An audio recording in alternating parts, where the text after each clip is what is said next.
Universidad Autónoma de Durango Campus Morelia. Licenciatura en Fisioterapia. Asignatura Terapia Física Cardiorrespiratoria.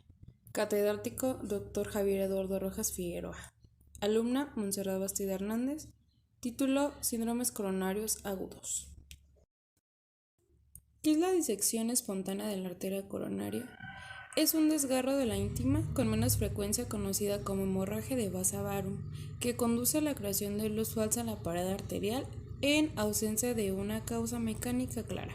Un ejemplo sería un traumatismo o alguna manipulación del catéter.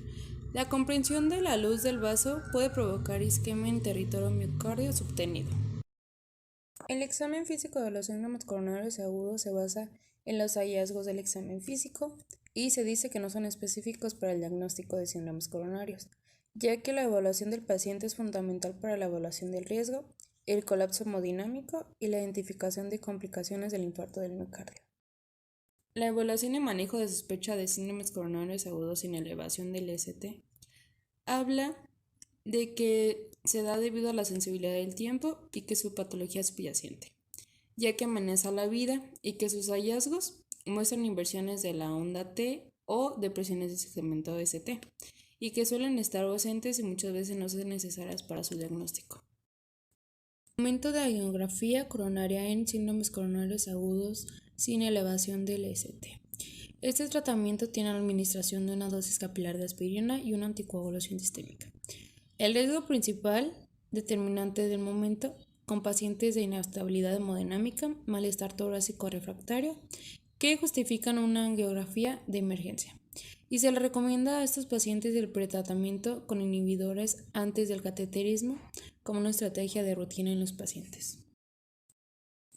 La evaluación y manejo del infarto agudo de miocardio con elevación del ST habla de que los pacientes que tienen diagnóstico STEMI con elevación del segmento ST siempre van a ser una prioridad, ya que los pacientes que se representan en un hospital con capacidad para intervención coronaria percutánea deben someterse a una angiografía coronaria inmediata con el objetivo de que el tiempo del primer contacto médico sea con el dispositivo inferior a 60 a 90 minutos.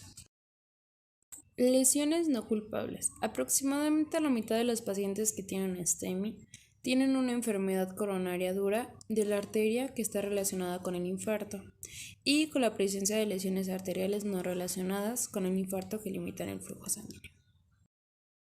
¿Qué significa esto para los médicos que atienden a pacientes con STEMI reciente? Pues deben anticipar en los procedimientos de revascularización planificadas por etapas en muchos pacientes dados de alta después de STEMI, ya que estos aumentan la importancia de la adherencia a la terapia antiplaquetaria y pueden crear una mayor necesidad de vasitos de seguimiento y evaluación de la función renal.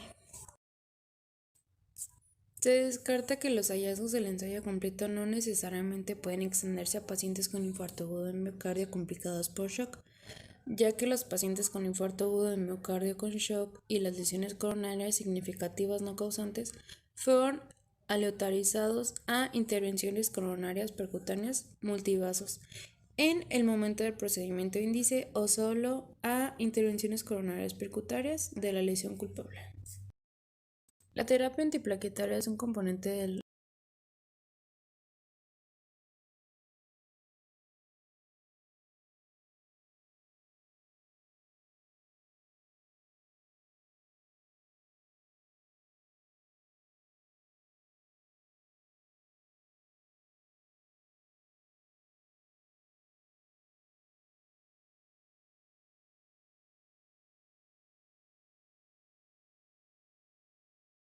El enfoque de la terapia antiplaquetaria en el marco del síndrome coronario agudo está evolucionando, ya que las principales áreas de nuevos datos clínicamente relevantes son elección del agente, suspensión temprana de aspirina y estrategias en pacientes con indicación de anticoagulante, ya que esta utilidad potencial de las pruebas genéticas o de función plaquetaria para guiar la elección del inhibidor P2Y12 también han sido un tema de renovado interés.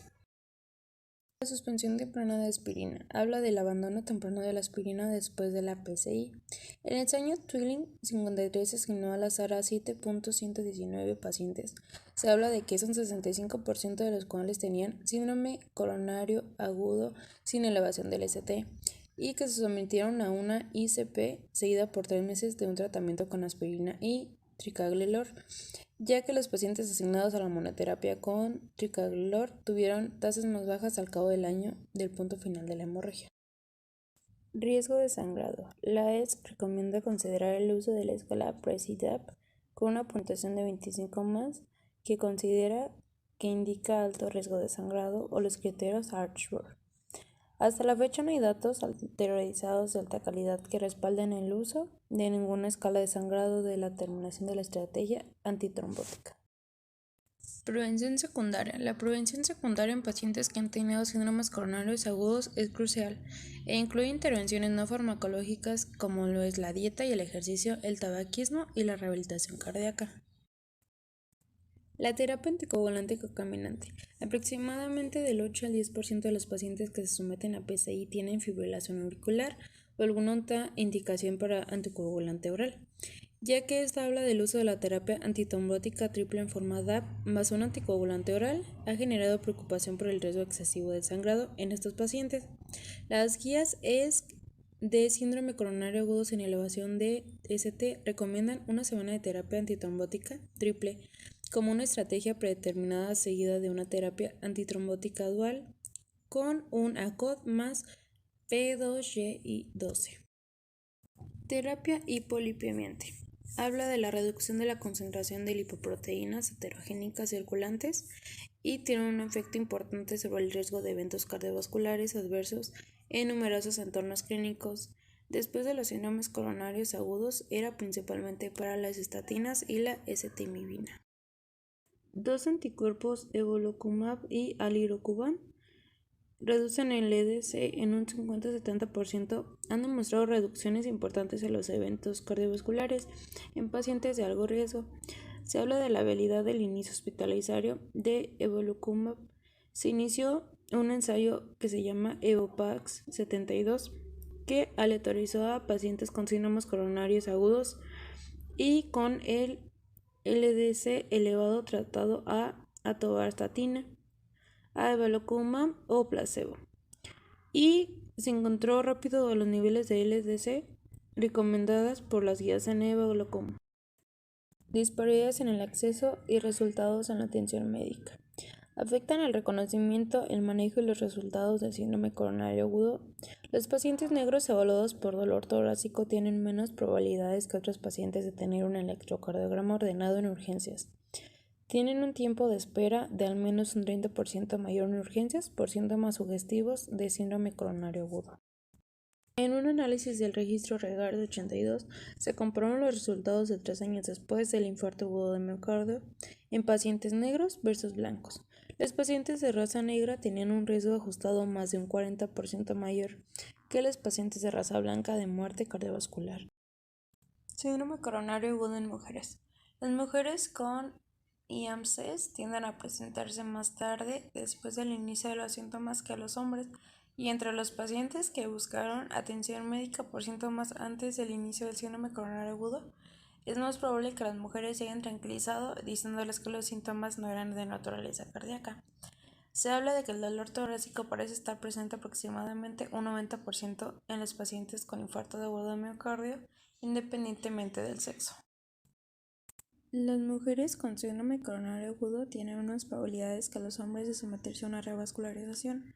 Cuando se realiza una ICP para el síndrome coronario agudo, el acceso radial se usa con menos frecuencia en mujeres, y las mujeres mayores tienen tasas más altas de sangrado postoperatorio significativo que los hombres mayores, ya que las mujeres tienen menos probabilidades que los hombres de recibir estatinas inhibidores. Síndrome coronario agudo en pacientes mayores. Los pacientes ancianos comprenden una proporción cada vez mayor de pacientes con síndrome coronario en HIC. Representan un tercio de los pacientes con infarto agudo de miocardio y 2/3 de las muertes después de un infarto de miocardio. Los estudios en curso, como el ensayo Senorita de angiografía coronaria versus tratamiento médico en pacientes de 35 años o más con NSTEMI, podrían agregar evidencia importante para guiar el manejo clínico del síndrome coronario agudo en pacientes mayores. El consumo de tabaco tiene una variación regional particularmente marcada. ya que es representado por más del 15% de los años de vida ajustados por discapacidad. Síndrome coronario agudo en todo el mundo. El síndrome coronario agudo a nivel mundial, desde la prevalencia de los factores de riesgo hasta la incidencia del síndrome coronario agudo, habla de la disponibilidad del tratamiento y los resultados a largo plazo, y se encontró que fumar es un factor de riesgo para el infarto agudo de miocardio con un 36% de la población. El consumo de tabaco tiene un 15% de años de vida por discapacidad perdida en diferentes partes del país, como lo es en Asia y en África. Existen impedimentos para el diagnóstico y el tratamiento del síndrome coronario agudo en cada paso de los países ingresados bajos y medianos, desde el reconocimiento de los síntomas hasta la disponibilidad de un centro de atención de la salud, el transporte y el acceso a personas de atención salud, medicamentos, equipo médico y recursos secundarios específicos para la enfermedad, y obviamente tienen medidas de prevención. En un análisis de 3.794 admisiones al Hospital Universitario de West Indies en Jamaica, el síndrome coronario agudo representó el 8% de todas las admisiones médicas y hubo una tasa de mortalidad por infarto agudo de miocardio en pacientes hospitalizados con un 19%. Un documento del consenso reciente respaldado por varias sociedades profesionales en África, Asia y en las Américas descubrieron estrategias de manejo para STEMI en entornos de recursos limitados junto con direcciones a seguir. COVID-19. La propagación global del nuevo coronavirus COVID-19 ha impactado el manejo del síndrome coronario agudo en todo el mundo, ya que ha complicado el diagnóstico y tratamiento del síndrome coronario agudo por varias razones. El COVID-19 causa inflamación o lesión miocárdica directa o indirecta, lo que se crea incertidumbre en pacientes con elevaciones de ST. Cuando se sabe, se sospecha que el COVID está presente.